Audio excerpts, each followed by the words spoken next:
Hey, everybody. It's your host, Dominic Peterson, aka Doug Zone 503, talking all things Oregon football. You know what's going on. If you guys follow me on Instagram or Twitter, I asked the other day, go ahead and drop your 2022 college football hot takes. So I'm going to go ahead and recap that today with you guys. I pulled a whole bunch of hot takes from you guys that are really interesting. I'm going to go ahead and rate those 1 through 5. I went ahead and go 1, not so bold, 5, pretty bold of a take there. So let's see how hot these hot takes really are. I'm going to start off with the first one today that I pulled out. I got Oregon goes 7-5 in the first season under Dan Lanning in the Lanning era. So let's go ahead and dive right into this 7-5. So let's just go ahead and start with the Oregon schedule. We're going to have to bring up 5 losses here. So let's just go ahead and start with the first 3 games we see. We got at Georgia, Eastern Washington, BYU. As an Oregon fan, I'm saying this realistically, I can easily see us going 1-2 here. I mean, Georgia, that speaks for itself. Not many people are expecting us to win that. Eastern Washington, that should be a winnable game. I could make a case here. Let's say all through this season, you got a young team, mostly freshmen, sophomores, all through this offseason. They're looking forward to that Georgia game. It's a big game out there in Atlanta. Everybody's talking about it. Everybody's hyping it up, previewing it. You go out there, let's say you lay an egg, let's say you lose by more than 30 points. Let's say a Utah situation. I mean, it could happen realistically. Let's say you come home, don't really prepare for that Eastern Washington game, your morale's down.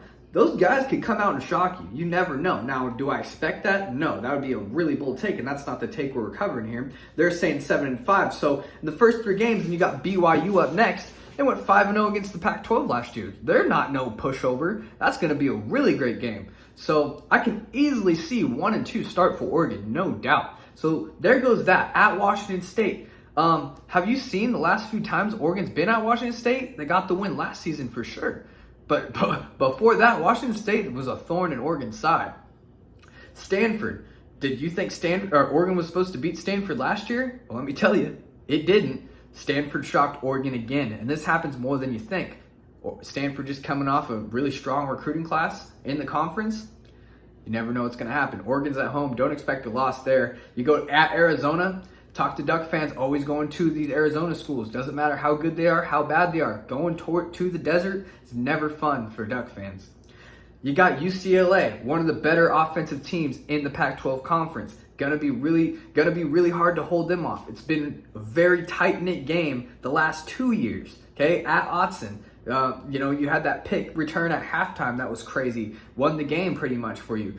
At UCLA, you had the pick at the end of the game. UCLA was driving down the field. DTR got hurt. Pulled that out the hat. So that could be a close game.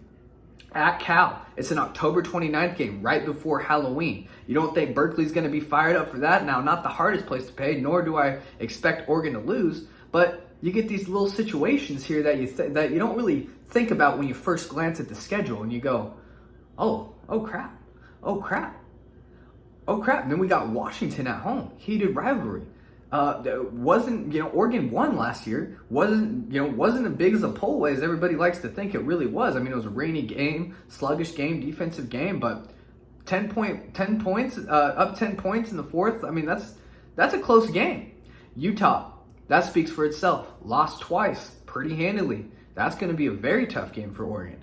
At Oregon State, you might not think they have a lot to play for, but let me tell you, if you suit up and you're an Oregon State player, you think you want to leave, you're about to leave the conference with this conference realignment stuff, you want to make sure your team gets some respect because nobody's talking about Oregon State. And then you're going to go to their place. Now, given they've blown up their stadium, they're not going to have that much of a home field advantage. Yes, I do expect Oregon to win. And nor do I see them going 7-5? No. But do I see a path for that? Yes, I do. I mean, this schedule is not as easy as it seems, especially starting out 1 and 2. That's very, very reasonable. I mean, that could happen for the Ducks. And then you got, you got to go to the desert. At Cal, these road games, at Cal before Halloween, these road games aren't easy.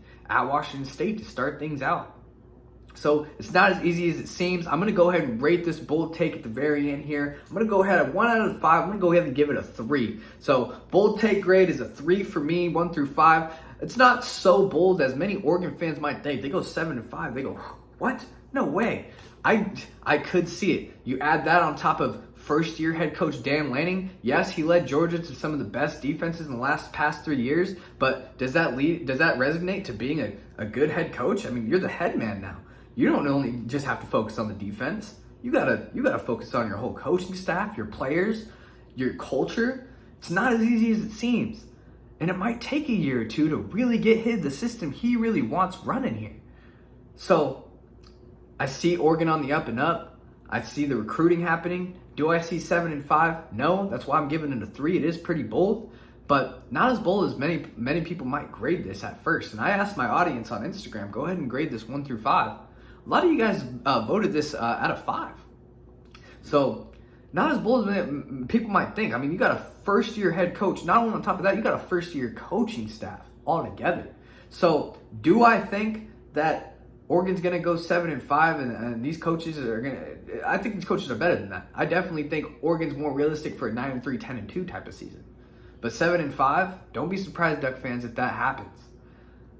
First-year head coach, never easy. This is a young team as well. A lot of these guys are freshmen and sophomores.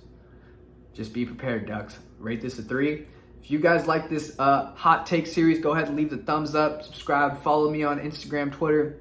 Leave your hot take in the comments. If you guys got a fire hot take that I like, I'll go ahead and pull it up, react to it, and grade it myself, and also throw it up on the story on the Twitters and Instagrams for you guys to react to it as well. See you guys later. Go Ducks.